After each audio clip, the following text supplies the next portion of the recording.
So it's filled with, you know, crazy, elaborate...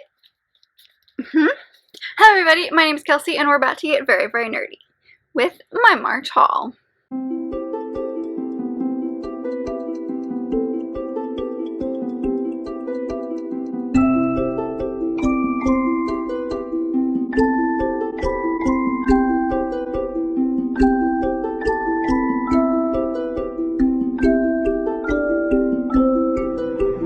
So it's another month, which means another book haul. Y'all know the deal by now. I love me some books. I buy a lot of books. Book collecting is as much as my life as reading it. So here we are. I will say, as far as like the month goes for me, I did pretty good as far as like not buying as much. Now, there's still like 10 books on this list, but that's much better than like it usually is, with the whole like 15 to 20 being average. So I will take it. Plus, a lot of the books on this list I got for a specific reason. So like they're gonna be read soon, hopefully. So I feel pretty good about this month. But let's not waste any more time with a lengthy intro and let's get right into the books, which is why we're all here. The very first book is the book that I got in the February Fairy Loot. So if you haven't seen that video or you don't want to be spoiled, here's your 2-minute warning to like skip ahead. But the book that we got in that box was Daughter of the Moon Goddess by Lynn. This is one of the most stunning books to date by Fairy Loot. I'm obsessed with this cover, and then like the sprayed edges just match perfectly, and there's just so much beautifulness about this book. So this is one that I'm hoping to get to very, very soon, but it is inspired by Asian mythology, which is fantastic. We love a good mythology inspired book. So I'm probably going to pronounce everything wrong in the synopsis, just as a heads up. We follow our main character, Yin Yin, and she and her mom's kind of hiding her away because her mom stole the elixir of immortality from the celestial emperor, and so they're kind of hiding away, and her like magic flares and like everyone is now aware of her existence, so she runs away and ends up training in the celestial kingdom with the emperor's son, and so she's trained in archery and magic and other things, and of course, you know, some things spark between the two of them, and then it sounds like, because she's in disguise this entire time, and then it sounds like she has to go on this adventure to save her mother. It sounds like a very fun adventure, a good fun kind of like, I don't want to say Mulan retelling, but it definitely has that aspect of in disguise that I love in books, and I'm just really, really excited to dive into this one. But also, like, this is the most beautiful book I own today, right? This is, oh my god, it's so pretty. I'm obsessed with this edition. The next few are from a school book fair that my husband does, like, well, he doesn't do it, the librarian does it, but he helps out, and I think it's like twice a year or so. So the next few are from that. The first one is just fun for me, because you'll see. And that is Who is Lucille Ball, and this one is by Pam Pollock and Meg Belviso. I love the Who Was, Who Is, those kinds of books, and Lucille Ball I love her so much. She's amazing. So I'm excited. I've got a couple of these. I have one that's based on Jane Austen, and when I was little I used to have one on Harry Houdini, but I don't know where that is. I've got a big crate of books downstairs that is from my childhood that I haven't actually dived into in a while, so it might be in there. But I just love collecting these Who Was, Who Is kind of books. Who Was, Who Were, those kinds, that's what they're called. But I just love collecting these Who Was, Who Were, those kinds of books. And having them, because they're really nice little small biographies for younger readers, and I love Lucille Ball. That's why we picked it up. My husband picked it up because I was like, oh, look what they have, and it made its way home. So yeah, I'm curious what things they're gonna put in here, because I've read an autobiography about her, so I'm curious as to what they'll put in here and what they won't for younger readers. So I got me one of these. Or my husband got me one of these, to be more specific. Next one I don't know a whole lot about, but it's called The Great Shelby Holmes, and it's by Elizabeth Elberg, and this seems like it's going to be a modernized reimagining of Sherlock Holmes, but with our main character being Shelby Holmes, and she's in 6th grade. And then she's got like a good friend, 11-year-old John Watson moves downstairs, and they become friends, and I believe solve there's something here about a dog napping case that they'll both try to crack. So a nice fun way to give younger readers a look at like the Sherlock Holmes solving mystery things. And we love Sherlock Holmes in this house, so I'm really interested to see like this version of it. And then the next 3 I'm going to kind of do together because they're by the same author. And that are these 3 books by Jennifer A. Nielsen. We have Words on Fire, Resistance, and Rescue. And each one of these, I'm not sure if it follows the same girl. I'm going to go with, yeah, it doesn't follow the same person. But it does take place in 3 different parts of history. And it's a look at someone during a very specific time in history. So, Words on Fire. This one is set in Lithuania. This one takes place in Lithuania when Russia is trying to kind of take over, and Lithuanian books, religion, culture, and even their language is kind of a no-no. And our main character, her parents are, I think part of the resistance, and she ends up having to flee and go on an adventure to deliver a package. So there's that one. And then we have Resistance, and this one is, yeah, Nazi-occupied Poland. So it does take place during kind of the Holocaust, and it follows a Jewish teenager living there. And then we have Rescue, and this one I feel like is also Nazi. It's during World War II, so it is also kind of like during that time. However, it takes place in France, maybe? I'm not sure. But it is also kind of during that Nazi occupation time. So these are all kind of historical books that give younger readers a look at kind of the more difficult subjects. So if you're someone who likes a lot of history, I'm sure this author is one that you will very much enjoy. But yeah, I'm curious to see these very tough subjects and situations and how they are presented for younger readers. Next book is going to be really bizarre. Now you've seen it already because it's on my April TBR of sorts, but I bought it for a secret video that I was hoping to get out before this video, like this haul, came out, and it's just not happening. But that is The Priory of the Orange Tree by Samantha Shannon. This is a gigantic adult high fantasy book, standalone fantasy book, and I believe it's the first, well, it's definitely like a new step for Samantha Shannon. I'm not sure.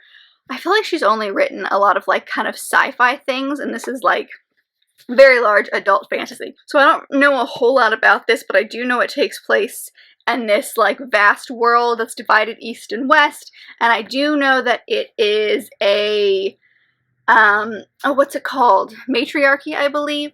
And there's forbidden magic and just a lot of like fantastical goodness. There's also a dragon right there. So I expect this to be kind of all over the place. I expect this is going to be very difficult for me to get through, but there's a very specific reason I got this, and you will see so next month. But look, it's so large. Oh my gosh.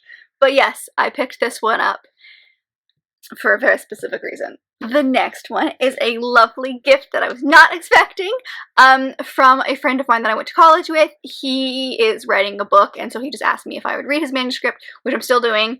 And as a little thank you, he sent me a gift off my wish list, which is so sweet. And that is A Touch of Darkness by Scarlett St. Clair. This is the first in her Hades and Persephone series, which is just like a Hades and Persephone kind of retelling, reimagined, if you will. I believe it's modernized as well, but this took the world, the booktube, the internet by storm. Like last year, everyone was raving about this series. I do have the other, like first in this author's newest series, King of Battle and Blood, I believe is what it's called. But this is definitely the one that intrigued me the most. You guys know how I feel about mythology, specifically Greek mythology, but just mythology as a whole. I'm a huge fan. So I'm very, very excited to dive into this one. I do have it on my TBR this month, as you guys would have seen, so I'm hoping to get to it. And I don't really know, like I said, I don't know a whole lot about it as far as like this specific retelling, but it seems like very modernized, and I am very interested to see where we're gonna go from here. And once I get through this one, then like I can go get the other two and finish out the trilogy, because I have a feeling I'm going to be very obsessed with this book. I just have a feeling. So thank you, lovely friend, if you're watching. I really appreciate it. The next one is the book that I got in my March Unplugged box, so if you'd like to see that unboxing, I will leave it linked above.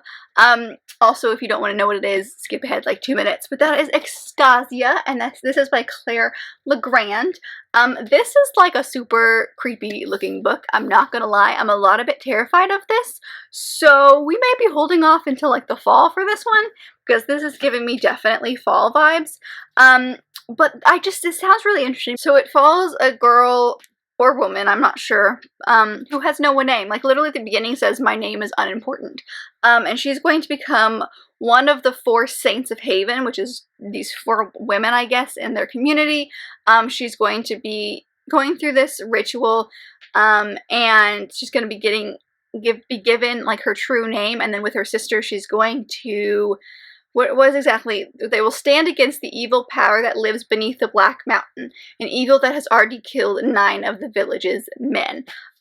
So super creepy. Also, it talks about she can see wide-eyed beasts that follow her, and a faceless gray woman as tall as houses. Yeah, just some creepy stuff here. So, do I know what I'm getting into? Absolutely not. Am I terrified? Very much so. I do not like spooky books, but there's something about this synopsis that really intrigues me. So I'm going to dive into this one. Again, I'll probably wait until the fall to do it, but that's the book that we got in Unplugged this month, or this past month, and while I would never pick this out for myself, I'm definitely going to give it a try at some point. The next one is actually a pre-order that came in a few days earlier than it's out by now, so you will be able to go out and get it yourself, but that is To Marry and to Meddle by Martha Waters. This is the 3rd in her Regency Vows series. You have To Love and to Loathe, and To Have and to Hoax, that's the other one. And this is the 3rd one, so we are following Lady Emily Turner, and her dad has lots of gambling debts, which is why she hasn't been married yet. There's only one person who's actually willing to take her on with her dad's debts, and she has 0 interest in him.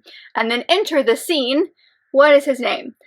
Julian Belfry, who is the 2nd son of a marquis, and he has scandalized society as an actor and owner of a theater, an establishment where men take their mistresses, not their wives. And so the 2 of them kind of strike up this deal, so this marriage of convenience, where she's going to give credibility to him and bring in like people to come view the area, and he'll take care of her dad's debts.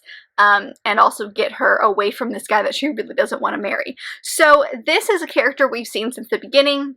This one, as well as the other 2 women from the previous books, are all really close friends, and so it's just kind of each of their respective romances, although I will say they're more entwined than other companion romance series, so it's probably one that you for sure want to read in order. But I have adored her writing style. I think Martha Waters has some of the funniest banter scenes, and just some like the wit that she puts in her characters is amazing. So I'm looking forward to this one. It's also been announced that there's at least 1, I think possibly 2 more coming out in this series, and I am so excited. So I got my hands on this one. I probably won't get to it until May, unfortunately, but definitely obsessed with this author, and I'm so excited for all the bantery goodness. Also, marriage of convenience is one of the tropes that I absolutely adore, and I can't wait to see the justice that is done by this author, because I know it's going to be good. The next one is super random, and it is a book that actually an aunt gave us, well, me. She read it and was like, here, you will like. And I said, okay. And that is the Kiss Quotient, and this is by Helen Hong. I've heard many things about this series. It's definitely been a book that's been on my radar for quite a while, so like I'm very excited about this. I know very little about this book, but from what I can tell, we follow our main character Stella, and she is not good at love. It says here that she has Asperger's, so she is not very good at the romance side of life. So she hires a male escort to help her out with all the physical aspects of romance, and I believe the 2 of them actually strike up a romance themselves. So I'm expecting all of the amazing steaminess that is coming with this book. I am so excited. Like I said, it's been on my radar for quite a while, so I'm very grateful for the lovely family member that passed this along. Yeah. I'm excited about this. So hopefully I'll get to this like closer to the summer, because summer for me is like the time of contemporary romance. Well, just romance in general, but specifically contemporary romance. So I'm planning on probably getting to this one sometime in the summer, and I am very excited. So, a gift from a family member. So thank you very much. I'm very excited to dive in. And the very last book that's on this list is super random. And also, I'm going against other things that I've said on this channel about never reading this book and never reading books that have a specific thing in it. And I've decided that I'm a liar, and I picked up Thread of Glass by Sarah J. Maas. So my plan is to pick up the entire series. Obviously, this series I think is 8 books long, 8 or 9, I think it's 8. And oh look, it's on the back. Yep, it's 8 books long. So I will be picking up the rest at some point, but I just picked up the first one, and I'm obsessed with Sarah J. Maas. Okay, you guys know I love the ACOTAR series, you guys know I love Crescent City and the sequel, so I mean, why not? I mean, I know I've said before that I'm not a fan of books about assassins, but I've kind of grown out of that a little bit, just the tiniest bit. So in this one we follow our main character, Selena Sardothian. I literally know nothing about this book. I picked it up because of the author. And I believe she's an assassin, and she takes part in this competition of sorts, and it says right here, 2 men love her, the whole land fears her, only she can save them all. And so I've heard some things about this series, and honestly I just want to know, like, that's really it. There's a lot of references to this series and I don't get them, and I want to get them. And also I love Sarah J. Maas, so I think I'm really going to enjoy this because it's by this author. So yes, I picked up the first one. I will pick up more for sure, but yeah, I'm a liar, and I'm going to read this and I'm excited. I'm so excited about it. And that is it. Those are all the books that I picked up in the month of March. Again, pretty short this month, at least for me. I buy a lot of books, and I know that. But this is a relatively shorter stack this month. So please let me know if you've read any of the books that I mentioned, what your thoughts on them were. I would love to know that down below. Or if there's a book that you're very excited about that you recently picked up, maybe a pre-order, like To Marry and Metal that has come out that you were just beyond excited about, let me know all of those things down below. Let's see, if you want to comment something but you're not sure what to comment like the moon emoji, any phase of the moon if you would like, for Priory, because I'm looking at it, so yeah, comment a moon. But if you like this video, and I very much hope that you did, don't forget to give it a big thumbs up and subscribe down below if you'd like to be part of this awesome growing family. I've also got all my social media down there, as well as other fun bookish links, so don't forget to check all of that out, and I will see you guys in my next video. Bye!